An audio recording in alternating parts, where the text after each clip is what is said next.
जय हिंद दर्शकों, मैं हूं जितेंद्र दीक्षित स्टोरीज में आपका स्वागत है। जॉर्ज बर्नार्ड शॉ नाम के एक अंग्रेजी लेखक ने एक बार कहा था कि विज्ञान किसी एक समस्या को सुलझाता है तो 10 नई समस्याएं खड़ी कर देता है।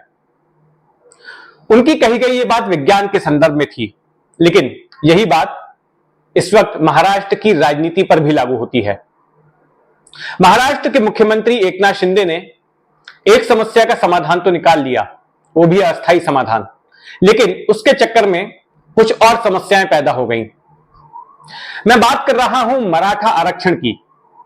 यह मुद्दा बीते चंद महीनों से महाराष्ट्र में गरमाया हुआ था, लेकिन 27 जनवरी को इसका पटाक्षेप तब हुआ जब एकनाथ शिंदे मनोज जरंगे पाटिल से मिले और उन्हें आश्वासन दिया कि उनकी तमाम मांगों में से कई मांगे वे मान रहे हैं, जिनमें से सबसे प्रमुख मांग ये थी कि जिन लोगों के कुंभी सर्टिफिकेट हासिल हुए हैं निजामकालीन, उनको ओबीसी कोटे के तहत तो आरक्षण मिलेगा ही, लेकिन उनके साथ साथ उनके जो ब्लड रिलेटिव्स हैं, उनके नाते रिश्तेदार हैं, उनको भी आरक्षण दे दिया जाएगा और इस आशय का अध्यादेश सरकार जारी करेगी।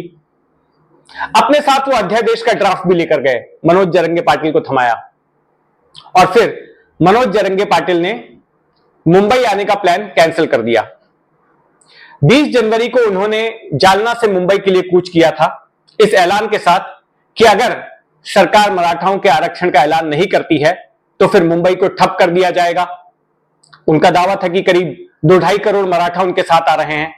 हालांकि उतनी बड़ी तादाद में मराठा तो नहीं थे, उनकी संख्या लाखों में ही थी, लेकिन अगर वो मुंबई आ जाते तो जाहिर तौर पर कानून व्यवस्था की समस्या यहां पर हो सकती थी, क्योंकि इसके पहले भी जब 2 बार वे अनशन पर बैठे तब भी जगह जगह पर राज्य में हिंसा हुई थी। तो इससे पहले कि वो मुंबई पहुंचते, आजाद मैदान जाते और वहां से अपना आमरण अनशन शुरू करते, उसके पहले ही 26 जनवरी की रात को ही महाराष्ट्र सरकार के तमाम अधिकारी मंत्री हरकत में आए। एक ड्राफ्ट तैयार किया गया अध्यादेश का और फिर अगले दिन सुबह सुबह एकनाथ शिंदे पहुंच गए मनोज जरंगे पाटिल के पास, जो कि मुंबई से ही सटे हुए शहर नवी मुंबई में डेरा जमाए हुए थे, और उनको बताया कि देखिए ये अध्यादेश जारी हो रहा है। और साथ में इस मांग को भी उन्होंने मान लिया कि जो मराठा आंदोलनकारियों के खिलाफ हिंसा करने के वक्त जो एफआईआर दर्ज हुई थी, जो आपराधिक मामले दर्ज हुए थे, उनको वापस ले लिया जाएगा। इसके बाद में मनोज जरंगे पाटिल ने आगे जाने का फैसला रद्द कर दिया, वो वापस जालना लौट गए। तो बीते चंद महीनों से जो शिंदे सरकार के ऊपर तलवार लटक रही थी, वो तलवार हट गई और शिंदे सरकार ने राहत की सांस ली।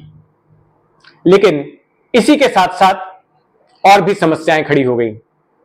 एक बड़ी समस्या खड़ी हो गई कि ओबीसी संगठन नाराज हो गए। ओबीसी समुदाय के नेता वे विरोध में खड़े हो गए कि आप अगर इतने सारे कुंभी मराठाओं को ओबीसी कोटे से आरक्षण देंगे तो ये तो उनके कोटे पर अतिक्रमण है, उनके कोटे में कटौती हो जाएगी।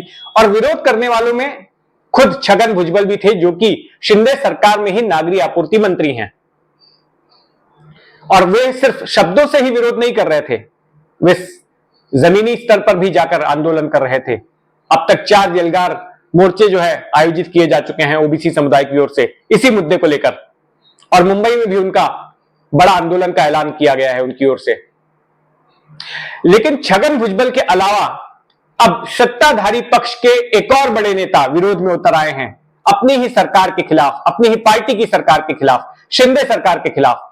ये नेता है नारायण राणे।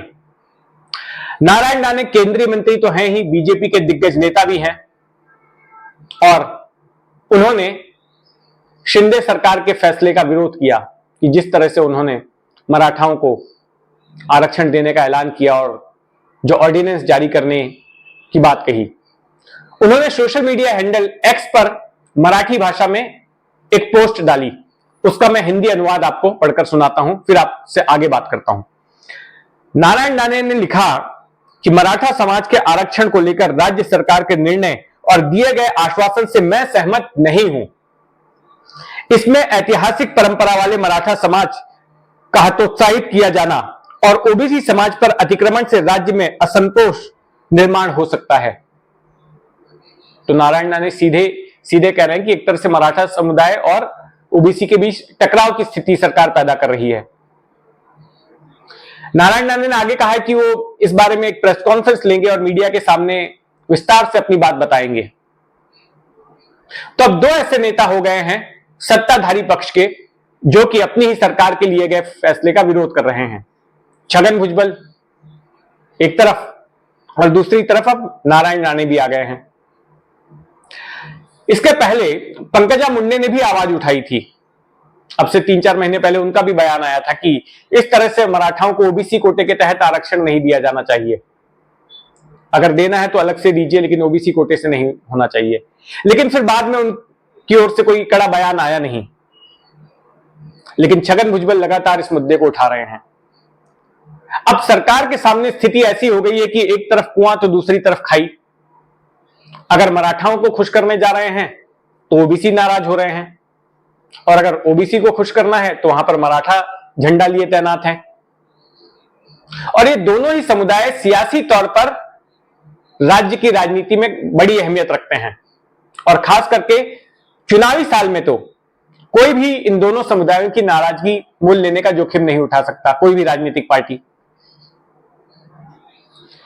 लोकसभा के चुनाव 2 महीने बाद हैं, अक्टूबर में विधानसभा के चुनाव हैं, और फिर इस बीच मुंबई महानगर पालिका समेत तमाम बड़ी महानगर पालिकाओं के चुनाव होने वाले हैं।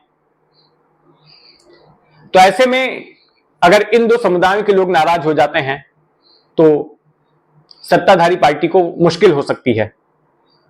बीजेपी ने टारगेट रखा है आने वाले लोकसभा चुनाव के लिए मिशन 45 का।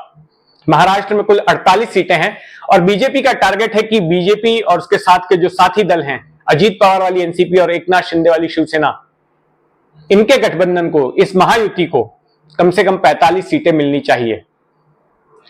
लेकिन इन 45 सीटों में से कई ऐसी सीटें हैं मराठवाड़ा इलाके की जहां पर मराठा समुदाय का और ओबीसी का भी अच्छा खासा दबदबा है, और अगर वहां पर वोटर नाराज हो गए इनसे तो फिर मिशन 45 हासिल नहीं हो सकेगा। अच्छा, दूसरी तरफ ये जो नेता विरोध के जिनके स्वर सुनाई पड़ रहे हैं, जैसे छगन भुजबल, क्या सवाल उठता है कि जिस आक्रामक तरीके से ये विरोध कर रहे हैं, क्या सरकार से बाहर आ जाएंगे, सरकार से इस्तीफा देंगे या अपनी पार्टी से इस्तीफा देंगे?